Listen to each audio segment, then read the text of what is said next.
Chord. Hi! I'm very excited. It's chapter 14 of book 5 of the Oz series. The Road to Oz chapter 14 has a very fun title that got me very excited when I saw it last night. And I asked it. Who are you? I'm trying to do like Yeah, we'll just ignore our thing. button bright. I got very excited when I read the title last night. And then I asked the kids if they remember what it was, and nobody remembered what it was. So we'll read it now. This is chapter 14 of The Road to Oz. It's called Tik-Tok and Billina. Friends. They had not walked far across the flower-strewn meadows when they came upon a fine road leading toward the northwest and winding gracefully among the pretty yellow hills. "That way," said Dorothy, "must be the direction of the Emerald City. We'd better follow the road till we meet someone or come to a house." The sun soon dried Button-Bright's sailor suit and the Shaggy Man's shaggy clothes, and so pleased were they at regaining their own heads, they did not mind at all the brief discomfort of getting wet. "It's good to be able to whistle again," remarked the Shaggy Man, "for those donkey lips were so thick I could not whistle a note with them." He warbled a tune as merrily as any bird. "You look more natural at the birthday celebration, too," said Dorothy, happy in seeing her friends so happy.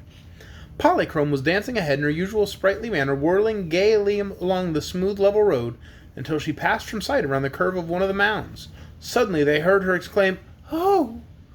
and she appeared again, running toward them at full speed. "What's the matter, Polly?" asked Dorothy, perplexed. There was no need for the Rainbow's Daughter to answer, for turning the bend in the road there came advancing slowly toward them a funny round man made of burnished copper, gleaming brightly in the sun. Perched on the copper man's shoulder sat a yellow hen with fluffy feathers and a pearl necklace around her throat. "Oh, Tik-Tok!" cried Dorothy, running forward. When she came to him, the copper man lifted the gentle girl in his copper arms and kissed her cheek with his copper lips. "Oh, Billina!" cried Dorothy in a glad voice, and the yellow hen flew to her arms to be hugged and petted by turns. The others were curiously crowding around the group, and the girl said to them, "It's Tik-Tok and Billina, and oh, I'm so glad to see them again." "Welcome to Oz," said the copper man in a monotonous voice. Dorothy sat right down in the road with the yellow hen in her arms and began to stroke Billina's back. Said the hen, "Dorothy, dear, I've got some wonderful news to tell you." "Well, tell it quick, Billina," said the girl. Just then Toto, who'd been growling to himself in a cross way, gave a sharp bark and flew at the yellow hen, who ruffled her feathers and let out such an angry screech that Dorothy was startled. "Stop, Toto, stop this minute," she commanded. "Can't you see that Billina's my friend?" In spite of this warning, had she not grabbed Toto quickly by the neck, the little dog would have done that yellow hen a mischief, and even now he struggled madly to escape Dorothy's grasp. She slapped his ears once or twice, told him to behave, and the yellow hen flew to Tik-Tok's shoulder again where she was safe. "What a brute!" croaked Billina, glaring down at the little dog.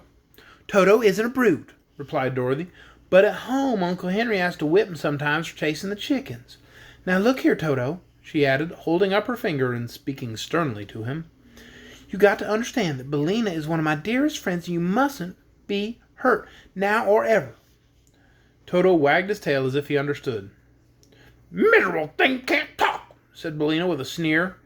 "Yes, he can," replied Dorothy. "He talks with his tail, and I know everything he says. If you could wag your tail, Billina, you wouldn't need words to talk with." "Nonsense!" "It isn't any nonsense at all. Just now Toto says he's sorry, and he'll try to love you for my sake, don't you, Toto?" "Bow wow!" said Toto, wagging his tail again. But I've such wonderful news for you, Dorothy!" cried the yellow hen. Wait a minute, dear," interrupted the little girl. "I've got to introduce y'all first. That's manners, Billina. This," turning to her traveling companions, "is Mr. Tik-Tok, who works by machinery because his thoughts wind up and his talk winds up and his action winds up like a clock." "Do they all wind up together?" asked the Shaggy Man. "No, each one is separate, but he works just lovely. And Tik-Tok was a good friend to me once, saved my life, and Billina's life, too." "Is he alive?" asked Button-Bright, looking hard at the copper man. "Oh, no, but his machinery makes him just as good as alive."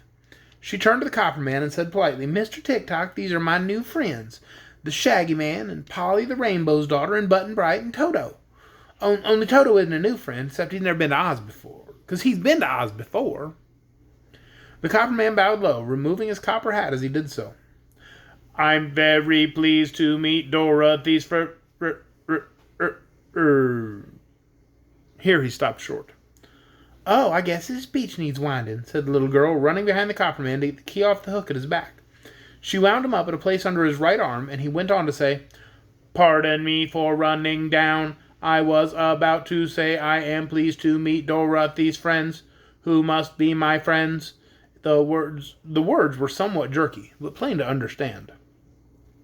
And this is Billina, continued Dorothy, introducing the yellow hen, and they all bowed to her in turn. I've such wonderful news, said the hen, turning her head so that one bright eye looked full at Dorothy. Well, what is it, dear? Asked the girl. I've hatched out 10 of the loveliest chicks you ever saw. Oh, how nice, and where are they, Billina? Why, I left them home. They're beauties, I assure you, and all wonderfully clever. I've named them Dorothy. Well, which one? Asked the girl. All of them. Well, that's funny. Why'd you name all with the same name? It's hard to tell them apart, explained the hen. Now when I call Dorothy, they all... That's the best answer I've heard. I'm sorry, I'm laughing. It's hard to tell them all apart. Hard to tell them apart. Now when I call Dorothy, they all come running to me in a bunch. Much easier, after all, and I have separate names for each. Well, I'm just dying to see him, Billina, said Dorothy eagerly. But tell me, my friends, how did you happen to be here in the country of the Winkies the first of all to meet us? I'll tell you, answered Tik-Tok in his monotonous voice, all the sounds of his words being on one level. Princess Ozma saw you in her magic picture and knew you were coming here, so she sent Billina and me to welcome you as she could not come herself, so that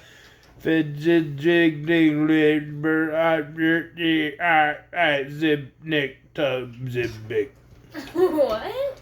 Good gracious, whatever's the matter now? Cried Dorothy, as the copper man continued to babble these unmeaning words which no one could understand at all because they had no sense. Don't know, said Button-Bright, who was half scared. Polly whirled away to a distance and turned to look at the copper man in a fright. Well, his thoughts have run down this time, remarked Billina composedly as she sat on Tik-Tok's shoulder and pruned her sleek feathers. When he can't think, he can't talk properly, any more than you can. You have to wind up his thoughts, Dorothy, or I'll have to finish his story myself. Dorothy ran around and got the key again and wound up Tik-Tok under his left arm, after which he could speak plainly again. Pardon me, he said, but when my thoughts run down, my speech has no meaning, for words are formed only by thought. I was about to say that Ozma sent us to welcome you and invite you to come straight to the Emerald City. She was too busy to come herself, for she is preparing for her birthday celebration, which is to be a grand affair. I've heard of it, said Dorothy, and I'm glad we've come in time to attend. Is it far from here to the Emerald City? Not very far, answered Tik-Tok, and we have plenty of time. Tonight we will stop at the palace of the Tin Woodman, and tomorrow night we will arrive at the Emerald City. Goody, cried Dorothy. I'd like to see Nick Chopper again. How's his heart? It's fine, said Billina. Tin Woodman says it gets softer and kindlier every day. He's waiting at the castle to welcome you, Dorothy. But he couldn't come with us because he's getting polished as bright as possible for Ozma's party. Well then, said Dorothy, let's start on. We can talk more as we go. They proceeded on their journey in a friendly group, for Polychrome had discovered the copper man was harmless and was no longer afraid of him. Button-Bright was also reassured and took quite a fancy to Tik-Tok. He wanted the Clockwork Man to open himself so that he might see the wheels go round, but that was a thing Tik-Tok could not do. Button-Bright then wanted to wind up the copper man, and Dorothy promised he should do as soon as any part of the machinery ran down. This pleased Button-Bright, who held fast to one of Tik-Tok's copper hands as he trudged along the road, while Dorothy walked on the other side of her old friend, and Billina perched by turns upon his shoulder or his copper hat. Polly once more joyously danced ahead, and Toto ran after her, barking with glee. The Shaggy Man was left to walk behind, but he didn't seem to mind it a bit, and whistled merrily or looked curiously upon the pretty scenes they passed. At last they came to a hilltop, from which the tin castle of Nick Chopper could be plainly seen, its towers glistening magnificently under the rays of the declining sun. How pretty! Exclaimed Dorothy. I've never seen the Emperor's new house before. He built it because the old castle was damp and likely to rust his tin body, said Billina. All those towers and steeples and domes and gables took a lot of tin, as you can see. Is it toy? Asked Button Bright softly. No, dear, answered Dorothy. It's better than that. It's the fairy dwelling of a fairy prince. And that is the end of chapter 14, Tik-Tok and Billina. Tomorrow night, we've got chapter 15, The Emperor's Tin Castle. Who's excited? I was excited. Good night, everyone.